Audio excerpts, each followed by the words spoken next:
तो ये लड़ाई है, उलमा कौंसिल संघर्ष करो, अमीर रशादी संघर्ष करो,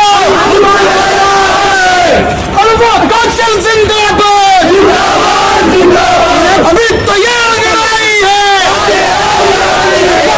जिंदाबाद जिंदाबाद, आगे कहो, हम तुम्हारे साथ हैं, हम तुम्हारे साथ हैं, संघर्ष करो, हम तुम्हारे साथ हैं, बदल देता है,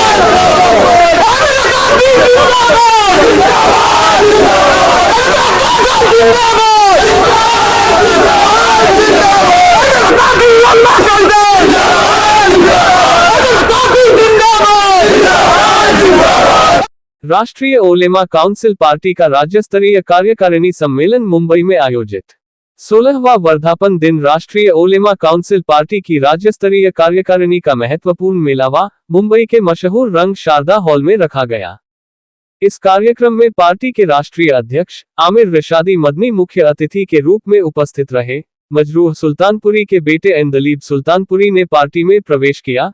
इस सम्मेलन में मुस्लिम समुदाय से जुड़े प्रमुख मुद्दों पर चर्चा की हुई, जिसमें मुस्लिम विरोधी बयानों के संदर्भ में पार्टी का रुख, मुस्लिम आरक्षण और हिंदू मुस्लिम एकता जैसे संवेदनशील विषयों पर मंच से जमकर चर्चा हुई और सरकार पर भी बरसे और कहा कि मुस्लिम समुदाय को अब जागना होगा।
जो अभी शेर हमने मजरूह सुल्तानपुरी साहब को पढ़ा था, मैं अकेला ही चला था, तो संदस से जो काम हमने शुरू किया था, आज हमारे साथ सारे करीम लोग, अच्छे लोग धीरे धीरे जब आपको पहचानते हैं समाज में कि नहीं ये आदमी सच्चा है, ईमानदार है, तब जुड़ते हैं। सर, आज उनके सुपुत्र ने भी आपकी पार्टी ज्वाइन की है, क्या कहना चाहेंगे, किस तरीके से उन्हें मार्गदर्शन देंगे और मुंबई में या पूरे महाराष्ट्र में किस तरीके से काम वो कर सकेंगे? देखिए, हम लोगों का बहुत साफ तौर पे है कि ये अल्लाह की ज़मीन है, आप उसको ईश्वर के नाम से कहें, आप जिस नाम से भी पुकारें, ये एक अल्लाह की ज़मीन है और उसमें रहने वाले तमाम अल्लाह के बंदे हैं और हमें अल्लाह के बंदों के लिए काम करना है, बगैर तफरीक, ज़ात, बिरादरी, मज़हब, हमने सबके लिए काम करना है। यही हमने इन लोगों से हमारी बात है। अदलीम मजबूत जो सुल्तानपुरी जी हैं, उनके लिए क्या कहना चाहेंगे, क्योंकि वो भी बड़े ही जोरों खराश के साथ में आज यहाँ पर मंच पर उतरे, आप लोगों का साथ पाकर किस तरीके से उनके लिए क्या कहेंगे? देखिए, आपके वालिद का जो अशार हैं, शेर जो होते हैं, वो आदमी में हिम्मत पैदा करते हैं, एनर्जी पैदा करते हैं, और आप उनके साहबजादे हैं, तो ये मुकम्मल खुद एक जागती तस्वीर है और एक जीती जागती किताब है, और उस किताब को ये ज़मीन पर उतारेंगे और लोगों के काम आएंगे। सर, हमेशा मन से देखा गया हिंदू मुस्लिम को लड़ाने की बात की जाती है, लेकिन आपने कई सारी ऐसी बात रखे जिससे हिंदू और मुस्लिम में एकता बढ़े। देखिए, हमारी बहुत सारी बात है कि मैंने अभी जैसे कहा कि ये जो मौजूदा हुकूमत है, जो हिंदू करती है, मुसलमानों का डर दिखाती है, और डर दिखा करके इससे पहले 60 साल 65 साल हो गए, 10 साल से ये हैं, 11वां साल लगा है, अब तक यहाँ हिंदू खतरे में नहीं था।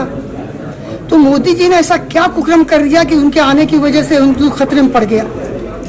तो मोदी जी को सोचना ही, हमें नहीं। हम तो मोहब्बत के पहले से वो भूखे थे और मोहब्बत देते थे, और हम दोनों मोहब्बत से रहते थे। कुछ लोग पैदा हो गए लड़ाने वाले, ये कुछ चंद दिनों की बात है। सब आया राम है और गया राम है।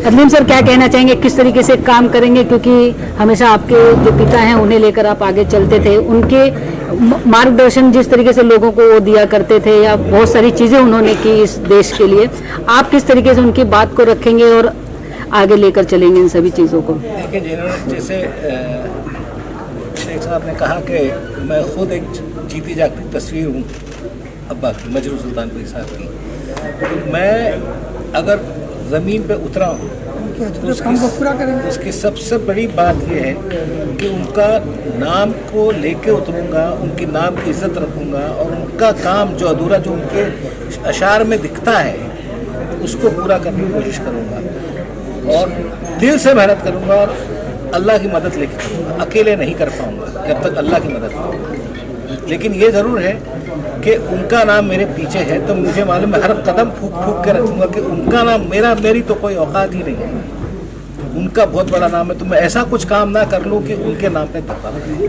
तो मैं दिल जा से, और जो मुझे मार्गदर्शन चाहिए, क्योंकि मैंने कहा कि मैं एकदम नया हूँ इसमें, तो बैठे हुए हमारे साथ शेख साहब, उनके बेटे हैं हमारे साथ, बहुत ही मोहब्बती, बहुत ही जज्बा है उनमें। मुझे यकीन है कि मुझे सीधी तरह से रास्ता मिलेगा और मैं सीधी चलूँगा इंशाअल्लाह। सर उनकी कलम में भी बहुत ताकत थी, तो आपको भी आगे बढ़ाएगी और वो सारी चीज़ें आप लेकर चलेंगे? उनकी कलम ही मुझे आगे बढ़ा रही है। बिल्कुल, वो कहते हैं ना कि जला के मिशले जहाँ हम जुनू सिफात चले, जो घर को आग लगाए हमारे साथ चले। तो घर को आग लगाना नहीं कि अपना घर बुझाओ जला दो, कहने का मतलब है कि जो उसके लिए तैयार है, आखिरी चीज़ के लिए भी तैयार है, तो चलो मेरे साथ, तो सामने इंसाफ। मैं समझता हूँ अभी तक आप अकेले थे और एक पूरा परिवार आपके साथ है, तो परिवार मिल के उस लड़ाई को जो उनके अधूरे काम सब लोग मिल के पूरा करेंगे। मैं समझता हूँ कि ये ज़्यादा बेहतर आपके सवाल का जवाब है। Thank you sir. महाराष्ट्र में जो ये नफरत की दुकानें चल रही हैं, राष्ट्रीय उलमा कौंसिल ईमानदारी से इन तमाम दुकानों को बंद करने की कोशिश करेगी। और अगर इन लोगों ने हम लोगों को हिस्सेदारी MVM में नहीं दी, जो इनकी तीनों की तिकड़ी है, शरद पवार साहब की या उद्धव ठाकरे साहब की और आपके कांग्रेस की, अगर हमारी हिस्सेदारी नहीं मिलती तो हम लोग यहाँ पर तीसरा मोर्चा बना करके उन तमाम मच्छी समाज के लोगों को, सारे लोगों को इकट्ठा करके इनके खिलाफ लड़ेंगे और हमें उम्मीद है कि हम कामयाब होंगे। सर मुसलमानों को हमेशा से एक वोटिंग का जो है माध्यम माना जाता है, जिस तरीके से आपने कहा, तो क्या आज उन्हें जागने की या अपने लिए लड़ने की ज़रूरत है? ज़रूरत, तैयार हो गए हैं। अब उनके अंदर भी ये ललक पैदा हो रही है कि गुलामी नहीं दरबार में, ये हमारा नारा जो है, अब रहेंगे सरकार में, तो उनके अंदर भी ललक पैदा कर दी गई है, उनके अंदर भी चाहत पैदा हो गई है। और ये चाहत थोड़ा वक्त लगेगा, लेकिन ये चाहत 2-4 साल में पूरे तौर पे आ जाएगी और पूरे मुल्क में एक इनकलाब आएगा, बदलाव आएगा और लोगों को हिस्सेदारी देनी होगी। जिसको भी यह हुकूमत करना होगा, जिसको भी हुकूमत करना होगा, वो हमें हिस्सेदारी देगा, जिसको भी। सर क्या कहना चाहेंगे, जिस तरीके बहुत सारी चीज़ें उन्होंने रखी है, तो आप क्या सोचते हैं कि ये देश में या खास करके मुंबई में आप रहते हैं, बांद्रा इलाके में, तो वहाँ के लोगों के लिए किस तरीके से आप लड़ेंगे और आगे बढ़ेंगे?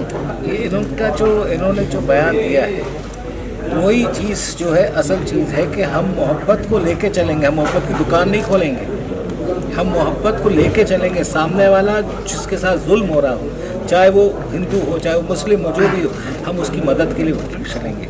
तो जब वो नीयत साफ लेके उतरेंगे तो काम हमारा सही होना है। सामने वाले को हम पे भरोसा करना है, जो नहायत ही मुश्किल काम है, लेकिन इंशाअल्लाह अल्लाह वो डालेगा दिलों में, क्योंकि हमारा हर कदम, जो हमारी पार्टी का, हम सब लोग का हर कदम जो है, वो सिर्फ और सिर्फ इंसाफ के लिए और अच्छाई के लिए, अल्लाह के बंदों के लिए है। बहुत शुक्रिया, थैंक यू।